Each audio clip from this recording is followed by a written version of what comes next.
all of those in the Republican Party, when it comes to the squabbles, who have tried to gin up some kind of a war between the Trump or populist wing of the party and the establishment Republicans, it's time to admit defeat on that. The voters in the Republican primaries have made very clear what they want. They want an agenda that is focused on their needs. There is no war in the Republican Party. The Republican voters have made it very clear, and now it's time to unite behind that populist agenda and drive it to victory in November. What's up, everybody? Major Retired Richard Ojeda here, and QAnon nutcase Josh Hawley has been a poisonous presence in the Senate since he disgraced the halls of Congress with this useless, soulless carcass. This lunatic plays hard to the most hostile alt-right fringe groups. He's targeted a base made up of people too insane to function within normal society because he identifies them as easy to appeal to and easy to garner votes from. And that is absolutely true if you are completely absent of morality in doing what it takes to gain the admiration of these violent criminal hate groups.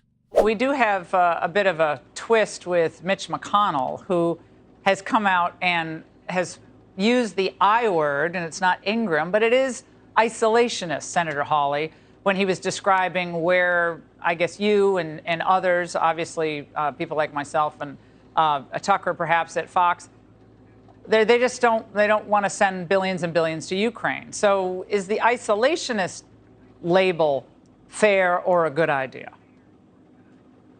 I would say that what I describe myself as, Laura, and I think where the American people are, is we're nationalists. And my concern with the Ukraine aid package, $40 billion to Ukraine, is that it's not national security, it's nation building. In case you don't remember, Hawley was the first to publicly announce his full acceptance of fascism, proclaiming that he would vote to reject the election results. The scum then raised a fist to the insurrectionists, and after they all participated in the deadly coup against America, Hawley voiced his vote to reject democracy by opposing the results in Pennsylvania and Arizona, an unprecedented assault against America from within its own halls of Congress. Hawley's entire mission seems to be to defeat American freedom and democracy. He advocates for some form of autocracy, or considering his lunatic base a twisted form of theocracy, where QAnon cultist insanity is the rule of law. And remember, this psycho somehow won a statewide election to sit in the Senate. Well, the thing about the Ukraine aid package, when you're talking about $40 billion, is you could build the border wall twice over, Laura, with that money.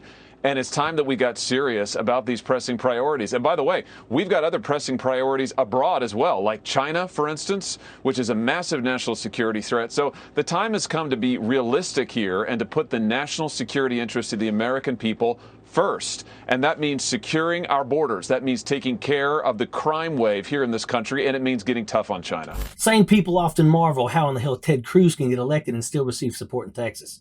And now he has a protege after his own image in little Josh Hawley, an evil, insane wacko willing to sacrifice anything for his own twisted delusions of seizing and abusing power. Cruz has laid a good precedent for Hawley, and Hawley aims to take this corruption to unseen levels.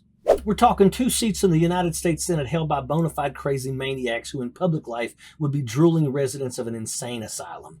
But they've built a voter base out of the worst of society. And sadly, the rest of the GQP is following them down this path as well. They want those votes. They want to learn how to dog whistle to the criminally insane. They all want to be the next Q whisperer. I tell you what, folks, politics has never remotely reached the level of absurdity in history that it has reached today. There was a time when you might have a few certifiable maniacs in the House, but now the GQP rejects members who have registrable IQ levels. And the litmus test for identifying as Republican is the answer to the question, who won the 2020 election? The entire party is increasingly becoming packed with the most extreme elements of the far right.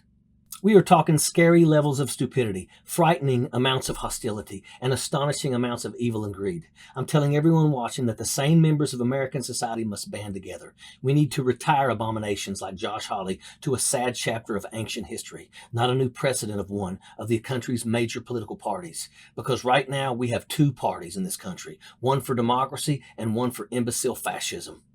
Hawley leads the way in this evil surge. He sent a message far and wide to all the fringe elements of society that he wants to be their poster child. He wants to be the voice of unlawfulness, evil, destruction, and fascism.